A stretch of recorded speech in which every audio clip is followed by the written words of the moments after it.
আসসালামু আলাইকুম। নতুন ভিডিও নিয়ে আবার সবার মাঝে আসলাম। হ্যান্ড ওভার একটা সাইট, এই সাইটে আমরা কাজ করেছি, ওয়াল প্যানেলিংটা বেশি করেছি। বারমাটিক বোর্ডের ভিতরে আপনার গ্রুপ করে দিয়ে লিকার রং করে দেওয়া হয়েছে, আর হচ্ছে ওয়ালগুলো ঢেকে দেওয়া হচ্ছে। মেন বিষয় হচ্ছে ওয়ালগুলো যেন দেখা না যায়, ক্লায়েন্টের কথা ছিল। তো যতটুকু সম্ভব ক্লায়েন্টের মন মতো করতে পেরেছি, এটুকু আশা। তো সেক্ষেত্রে যে স্পেসটা ছিল, স্পেসটা খুবই কম ছিল, যার কারণে ভিতরে অন্য কোনো কাজ, ক্যাবিনেট, অন্য কোনো কাজ করতে পারি নাই। তো স্যাম্পলের ভিতরে যতটুকু সম্ভব সুন্দর করার চেষ্টা করেছি। পাশাপাশি আমরা সিলিংটা করেছি।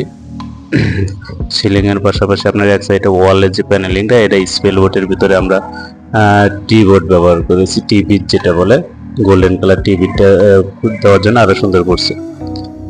তো যদি ভালো লাগে সবাই শেয়ার করে দিবেন, পাশাপাশি পেজটা ফলো করে দিবেন। আপনাদের সাথেই থাকবো ইনশাল্লাহ। ধন্যবাদ।